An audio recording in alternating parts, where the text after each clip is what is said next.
গত বছর অগাস্টে যদি একটা ইলেকশন হতো, অগাস্টে অথবা সেপ্টেম্বর অথবা অক্টোবর যদি একটা ইলেকশন হতো, সেই ইলেকশনে আওয়ামী লীগের মানে ভরাডুবি হতো এই দেশের মানুষ। যদি আওয়ামী লীগকে নিয়ে ইলেকশন হতো, যে তোমরা আসো সবাই ইলেকশন করো, শেখ হাসিনাও ইলেকশন করুক, সবাই মিলে করুক, ইলেকশনে আওয়ামী লীগের ভরাডুবি হতো। ভরাডুবি 10টা আসন পেতে কিন্তু আমার সন্দেহ আছে, ছিল। কিন্তু যতই দিন গেছে আওয়ামী লীগের মধ্যে মানুষের সিম্পেথি বাড়তেছিল। কেন বাড়তেছে বলেন তো? বাড়তেছে কিন্তু, এটা বাস্তবতা। আমরা মাঠে যাই ভাই, আমরা শুনি এগুলো। কেন বাড়তেছে? বাড়তেছে এই কারণে, যখন তারা দেখতেছে আওয়ামী লীগের নাম উচ্চারণ করলে পরে তাকে পেটানো হচ্ছে, আওয়ামী লীগের বিভিন্ন বাড়িঘর ভাঙচুর করা হচ্ছে, তারা মজলুম দল হিসেবে দাবি করবে। ওই লিডারটা মনে করেন সে করাপ্ট লিডার, কোনো সন্দেহ নাই। সে মানুষের ক্ষতিও করছে, তাও কোনো সন্দেহ নাই।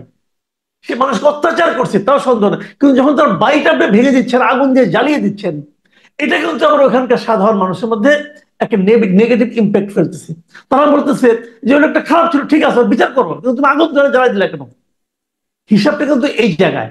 এখন আপনি যখন আওয়ামী লীগকে নিষিদ্ধ করে দিলেন, এটা দিয়ে কিন্তু আপনি আওয়ামী লীগকে মানুষের মন থেকে মুছে ফেলতে পারবেন না ভাই। মানুষের মন ব্ল্যাকবোর্ড না যে আপনি ডাস্টারে মুছে ফেলেন, বুঝতে পারবেন না। বরং তাদের প্রতি মানুষের একজন সিম্পেথি তৈরি হতে থাকে। মানুষ যখন এমন এমন উদাহরণ তৈরি করে, মানে আমি নিজের উদাহরণ কিন্তু শুনেছি, এমন এমন উদাহরণ বলতেছে, আমি নিজে ভাই আমি কি বলবো, আজকে আমি শুনছি। আমি নিজে আজকে প্রেস ক্লাব থেকে কারণ বাজার আসছি মেট্রো রেলে করে, ওইখানে তারাই আমাকে বলতেছে ভাই খুব তো আওয়ামী লীগের তাড়াইলেন, খুব তো আমাকে তারা বলতেছে আপনি তো আওয়ামী লীগকে তাড়াইছেন, এখন এই মেট্রোর মতো একটা কিছু আনান না দেখি। 1 বছর তো হয়ে গেল, একটা খাম্বা তো গাড়তে পারলেন না। তারা কিন্তু কম্পেয়ার করতেছে, অথচ এই মেট্রোতে কত টাকা লুটপাট হয়েছে এটা নিয়ে কিন্তু কোনো আলোচনা হচ্ছে না। তো এই কম্পারিজনটা কিন্তু আগে ছিল না। যতই দিন যাবে এগুলি বাড়তে থাকবে। কেন বাড়তে থাকবে? কারণ তাদেরকে আপনি মাঠে দাঁড়াতে দিচ্ছেন না, তাদেরকে আপনি কোথাও চলতে দিচ্ছেন না। আচ্ছা, আওয়ামী লীগের রাজনীতি আপনি নিষিদ্ধ করছেন, ঠিক আছে, আমার কোনো আপত্তি নাই। গভর্নমেন্ট মনে করছে, এটা নিয়ে পরে আলোচনা হবে। বাট যে আওয়ামী লীগ করতো, ধরেন একটা উপজেলা আওয়ামী লীগের সভাপতি, তার বিরুদ্ধে কোনো মামলা নাই, তাকে যাই যদি 10টা কলেজে প্রলাপাত দিয়ে চট থাপড় মারে, কেউ তাকে বাঁচাতে আসবে না। সবাই বলবে কি আওয়ামী লীগের স্বৈরাচারের দোসর ছিল। খালি স্বৈরাচারের দোসর এই শব্দটা কষ্ট করে একজনকে উচ্চারণ করতে হবে। আর কেউ পুলিশ থাকবে পাশে দাঁড়ায় থাকবে, পুলিশ তারা ফেরাতে আসবে না। যদি পুলিশ ফেরাতে আসে, ওই পুলিশের গায়েও সেই ট্যাগ লাগানোর সম্ভাবনা আছে। এই ট্যাগিংটা, এই মবটা কে তৈরি করতেছে? এই মবটা তৈরি করতেছে গভর্নমেন্ট। তারা এটাকে প্রশ্রয় দিচ্ছে। সরকারের গুরুত্বপূর্ণ ব্যক্তি বলছে এরা মব না, এটা প্রেশার গ্রুপ।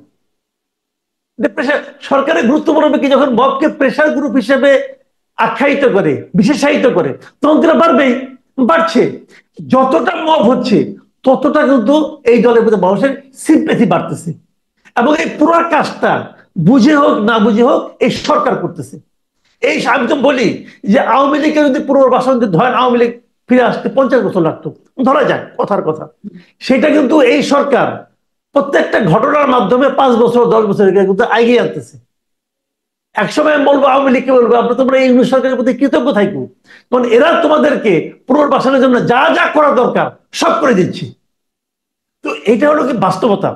ওয়াইপ আউট করা সম্ভব না, এটা হয় না পৃথিবীতে। যাকে আপনি নিষিদ্ধ করবেন, জামাতকে গত 15 বছর রাস্তায় দাঁড়াইতে যায় রে ভাই।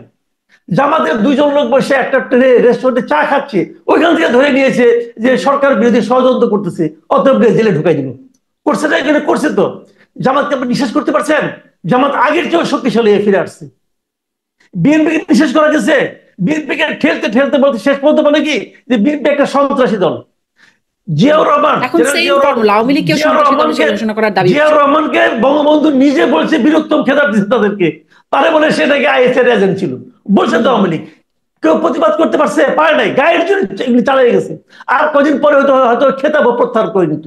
এগুলি করে কি বিএনপিকে নিঃশেষ করা গেছে? মানুষের মানে বিএনপির প্রতি সিম্প্যাথি আরো বাড়ছে। এটাই হয় যখন আপনি মানে কাউকে মানে এইভাবে অত্যাচার করতে থাকবেন। আপনি বিচার করেন না, বিচার করেন, কোনো সমস্যা নাই, বিচার করেন, যত লোককে পারে বিচার করেন, আইনের মাধ্যমে আসেন। একদম স্পষ্ট। আমি আরেকটা প্রসঙ্গে একটু যাই, আপনি নিঃশেষ করতে পারবেন না।